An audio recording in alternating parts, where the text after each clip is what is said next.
Hey guys, it's you and me this week as we wrap up season 7 of the Boutique Chat podcast. I can hardly believe it. We're full steam ahead into all the things right now, planning and prepping for season 8.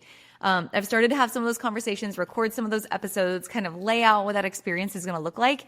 But before we get to season 8, which is going to launch on February 24th, I just want to pause right where we're at, right where you're listening. And I want to take another minute because it's one of my favorite things to do on the podcast and just say, hey, here's where we are in business right now in this industry. And here's where I see things evolving, where I know things are going based on the literally thousands of conversations I've been having. And so today I've got my little notebook. I've got tons of notes if you're watching this on YouTube, but I have 13 things that I really want you to slow down, to speed up. And I want you to focus on these 13 things in terms of what I think is really working in 2026, things that I think you should take notes on, lessons you should take to the bank, things you should put into place in your business this year. All right. So here's the 13 things I think really are worth your time, energy, and attention right now. And our industry, just to kind of recap, if we look back at what happened in 2025, we went through a huge evolution in this industry. We saw consumer spending definitely change. We saw people kind of slowing down to make purchasing decisions a little bit slower, maybe focusing more on value versus want and impulse buys, right? So that shifts how you have to show up, how you merchandise, how you market, how you go live, how you drive traffic from everywhere. We definitely saw that. We saw pricing and inventory challenges kind of fluctuate, a lot of unknowns throughout the year with tariffs and what was all happening there.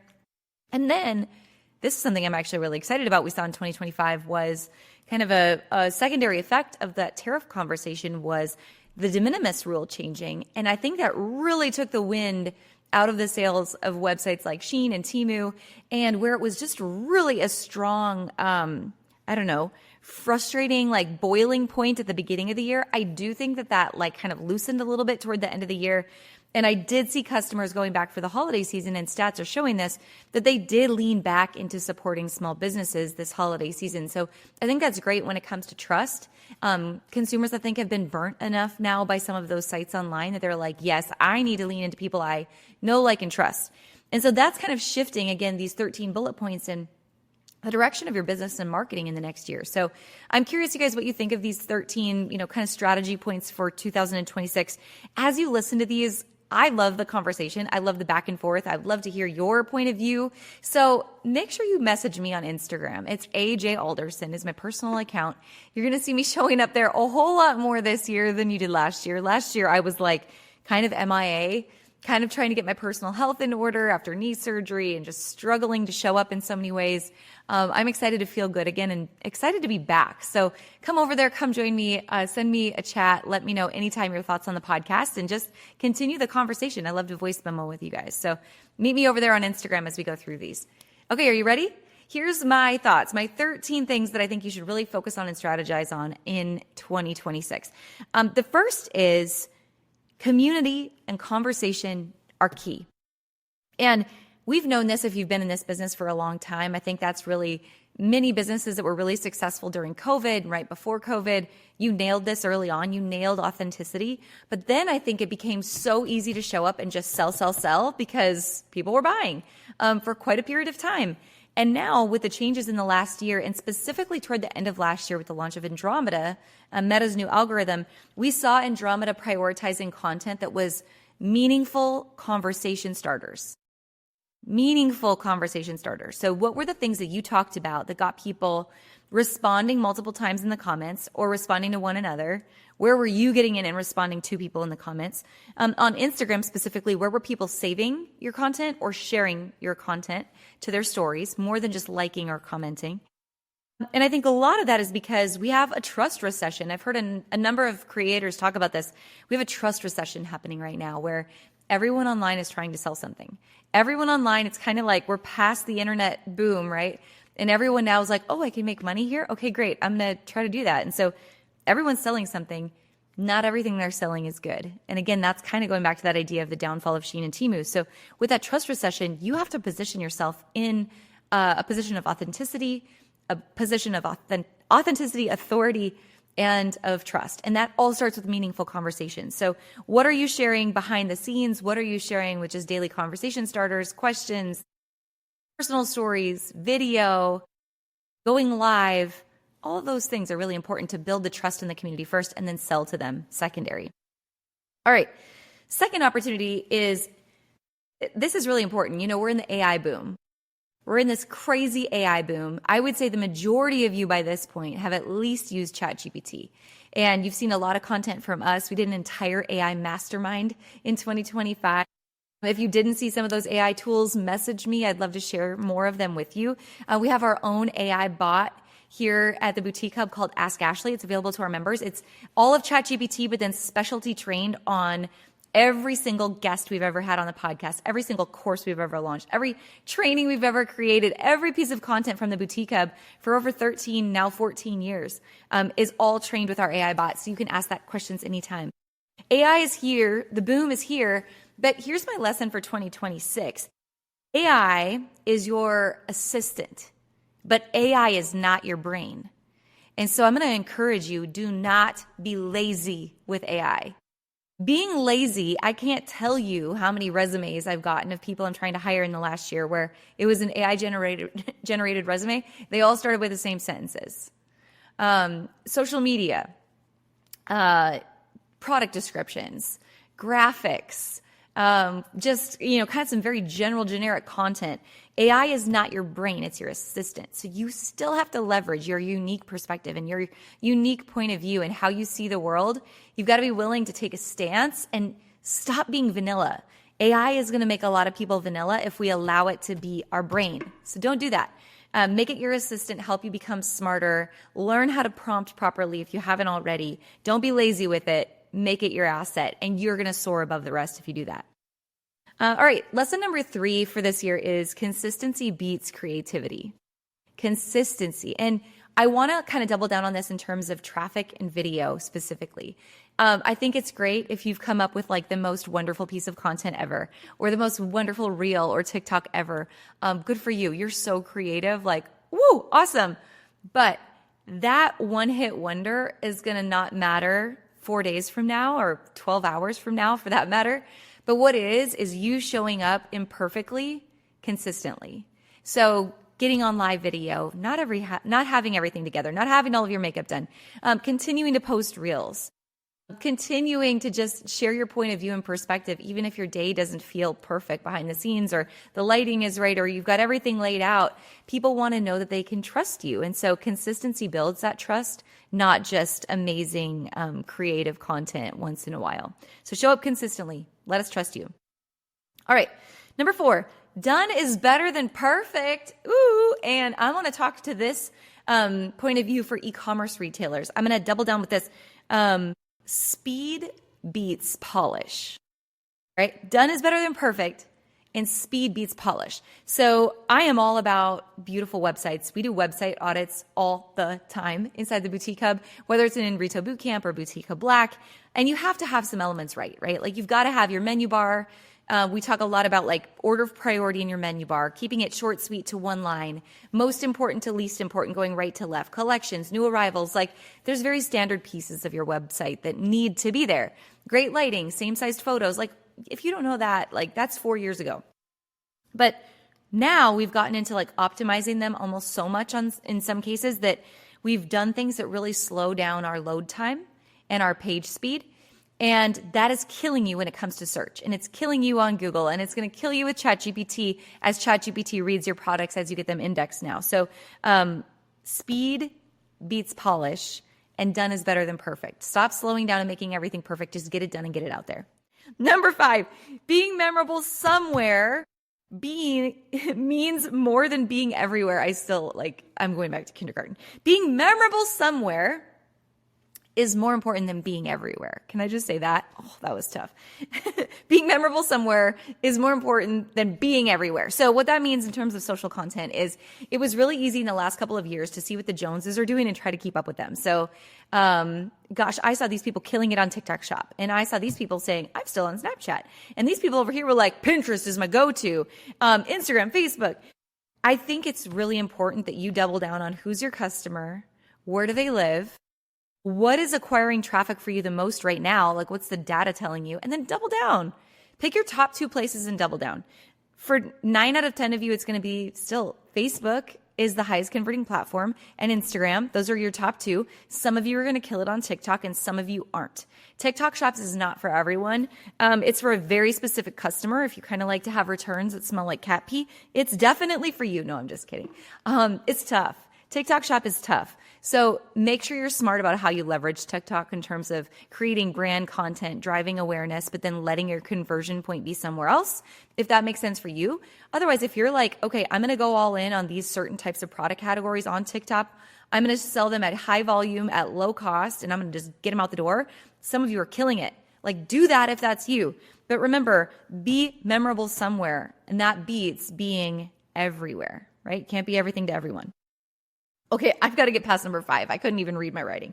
Number 6, attention and retention beats new customer acquisition. This is so important because in marketing, it is so easy to be like, acquire new customers. Where are there new people? Meet new people, get new people through the door. And that's great, but it's the most expensive way to grow your business. You have a whole slew of past customers, right? And current customers. Let's market to them, bring them back around, right? There's only 3 ways to grow a business: acquiring new customers, getting customers to buy more, and getting customers to buy more often. So lean into getting customers to buy more and buy more often. So that means customer return rate, average order value.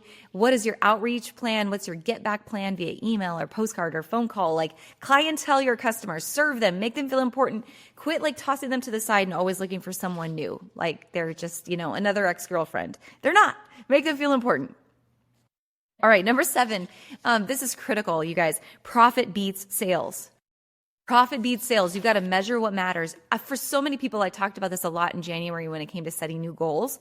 But it's so easy to say, oh yeah, this year I'm going to sell $1 million. I'm going to sell $500,000. I'm going to sell $10 million.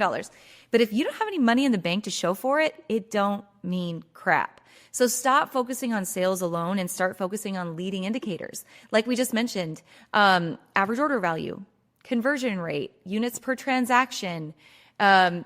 Retain your customers by training your staff to serve them well. Getting your staff incentivized to have like a messiest dressing room contest, right? How many things could people try on? Largest order, right? Biggest fish. We could do lots of things with our staff to incentivize them to get customers to buy more often, bigger orders, more of a get back rate. Those things drive profitability. Inventory management drives profitability. Pricing drives profitability. All things we talk about in Retail Bootcamp. Focus on profitability more than just what you're going to sell, because your discounts are going to crush you along the way. All right, number 9. Oh man, number 9. This might be controversial. I'm curious what you guys think about this, but I think that burnout's preventable. And I saw a lot of stores get really, really burnt out this year. It's definitely an issue. It's inevitable. It's something that is going to happen to probably all of us, but I do think it's preventable. And I think when you've been through burnout and you look in the rearview mirror, you're like, oh yeah, there's some things I coulda, shoulda, woulda done different, knowing what I know now. And so before you get to that point, or you get to it again, because sometimes we go through it multiple times, right? Business is this roller coaster. I want you to go back and focus on, what does it mean for me to be a CEO versus entrepreneur? Again, I coach a ton on this inside of the hub, but CEO mindset is building systems and processes and understanding that time is more important than money. So where do I take the resources I do have and use those to leverage and create more time in my business, again, for other people to support me? Where am I willing to ask for help? Where am I focusing on the income generating activities? What is the 10x that can get me further than 2x? Like, what is that mindset? These are all things, again, I've talked a lot about in the last year, but I want to kind of die on this hill a little bit. Burnout is preventable if you choose to live in CEO versus entrepreneur mindset. Tell me your thoughts on Instagram, AJ Alderson. Message me over there and let me know what you think. All right, number 10. This is important. This is so important, you guys. You've never made it, or you're never too big to always keep learning. I have the privilege of meeting so many amazing retailers, so many of you, and of all sizes, right? Like I get the new retailers who are like, I'm so excited to learn. I'm here. I'm a sponge. I'm going to soak it up. I get the retailers who are like, gosh, you know what? I've been trying this and that and the other thing, but I'm struggling a little bit. I'm actively looking for help and solutions. And then I have retailers who are successful, and they're like, hey, I'm successful because I'm a lifelong learner. I want to know what I don't know. Like I'm always going to be learning. I want to come to the hub because I know there's always a nugget and I know there's always a next level. Those are the three people or three types of retailers I freaking love. I look forward to meeting at market and, online and in the podcast and in my DMs. Like you guys reach out to me. I freaking love meeting you. But there's one group of retailers that I struggle a little bit with. And I've had not a lot, but a few encounters with these. And these are the people who say things like, yeah, but I already make $1 million, so I really don't need the help. Yeah, I've already been in business for 20 years, so I don't really need the help. Yeah, I'm already doing that, so I think that everything else you teach me is going to be too basic. Like those things just drive me crazy because I really believe like this is Shawshank Redemption talking, right? Andy Dufresne. If you ain't living, you're dying. If you aren't investing in yourself and trying to learn something new or surrounding yourself by people who are hungry, motivated, driven, excited to get to the next level, like you're only going backwards from here. And I think there's an amount of ego that comes with business growth that is unhealthy for us. Pride and ego can get in the way of the humility of becoming and birthing the next best version of yourself.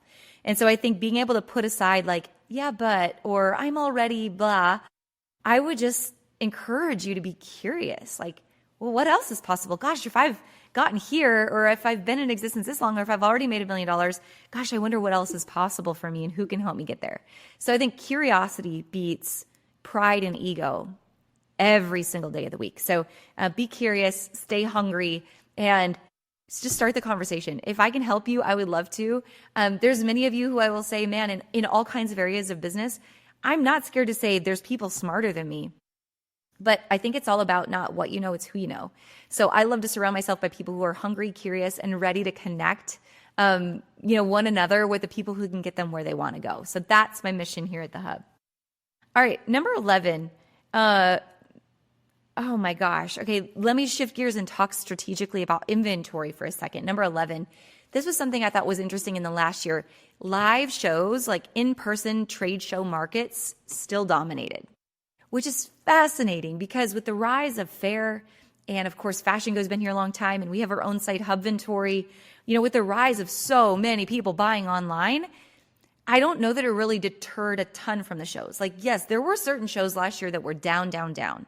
I won't name the names, but there were some that were very down. There were some that were way up. And then there was a whole slew of shows that emerged that were experience-based. Like those of you who went to Hawaii, those of you who work with Gene and go to Array, like the experience and the in-person relationship building opportunity of shows is a major one. Do not sleep on that opportunity. Get to an in-person trade show if you have the opportunity to. Even if that's not your main channel you prefer to buy on a regular basis, there's a ton of value of getting to in-person shows. Right. Number 12, there is no excuse not to know your numbers. I think this is one of the beautiful parts about AI and making it your assistant is it was very easy before to go, oh, gal, I just don't know where I don't know where to begin. I don't know what I don't know. I don't know where to start with my numbers. Reports are overwhelming. Numbers are overwhelming. Now with Shopify's Sidekick and with ChatGPT, no matter what platform you're on, export your numbers, put it into chat, ask it to speak to you like you're a third grader who's intimidated by these numbers. Ask it to help you, ask it better questions. Ask it to help you make decisions. Have it give you suggestions. There's so many great tools out there. And there's great resources inside of the Hub as well. I mean, shout out to Christine Gray and to Mary and to Management One and to Harquin and to so many people who spend all day long helping people understand their numbers. There's resources. So there's no excuse not to know them anymore. Okay, finally, last but not least, number 13, lucky number 13. A sign of strength is asking for help. A sign of strength is asking for help. There are so many tools and resources available to us. And yes, digitally, we can ask for all the help in the world, but nothing will ever beat having friends and allies in this industry. Leaning on people who are doing the same thing you're doing makes you stronger. Doesn't make you weak to ask for help. It makes you stronger. And so I just encourage you this year, lean into community over competition. Wherever 2 or more stores come together, you become a shopping destination. And I think the more that we can build up this industry and the more we can build up one another's businesses, the more it creates a need and a desire for people to shop independent retail. So we've got to band together our industry has to come together and push and promote what it means to be a boutique owner, what it means to be a gift shop, what it means to be an independent retailer, and encouraging people to shop small first and support small businesses first. And for you guys to share that knowledge with one another. This is something on the apparel side of the industry we've done really well for a number of years. Many of you have led the charge with this inside of the Boutique Hub. On the home and gift side of the industry, this is becoming more and more common, but I would say there's still pushback. If you're in the home and gift industry, be a voice for community over competition. Be a voice for sharing knowledge. Be a voice for strengthening our industry, strengthening our brands, and driving more people into our stores by working together and collaborating. Right? Okay, those were my top 13 focus points for 2026. Again, I want your feedback, and I'd love to keep the conversation going. So here's what we're going to do. I want you to share with me your thoughts over on my Instagram at AJ Alderson. And I would also love your feedback on season 7 of the podcast. When did you listen? How did you listen? What shows did you like the most? Was it me interviewing other people? Was it some of these kind of short and sweet solo episodes I did? Was it the new 5-minute Friday formats? Like, what did you love? And what didn't you love? Like, were there episodes you hated? Tell me. I'd love to know. And then who would you love to see and what content would you love to see in the next year? As we wrap up, kind of planning for season 8 and getting all the pieces in place, who do you want to see on the podcast this year? All right, last but not least, as we close up season 7 and get ready for the launch at the end of February of season 8, I've got some giveaways. I've got 4 people I want to give prizes to. I just organize my office, so I have totes of stuff I want to send to you guys. But I would love to hear this. We are right at 2.88 million downloads of this podcast, which is crazy. Thank you guys for listening. Thank you for listening to this podcast. 2.8 million downloads. My huge, huge goal, and I hope you can help me with it, is to cross 3 million. So please, please subscribe to the podcast. Leave us a rating and review and tell your friends. I'm going to be going through before the launch of season 8 and picking out 4 of you for my giveaways who have left a review and a rating of the podcast because I just want to say thank you for being here. Thank you for showing up and thank you for listening. Let's get to 3 million downloads together, you guys. I can't wait to see you. It's going to be just a short couple of weeks on break here at the podcast, and then we will launch season 8 together. So from the bottom of my heart, you guys, to you, thank you for being a listener of this podcast, and I will see you next season.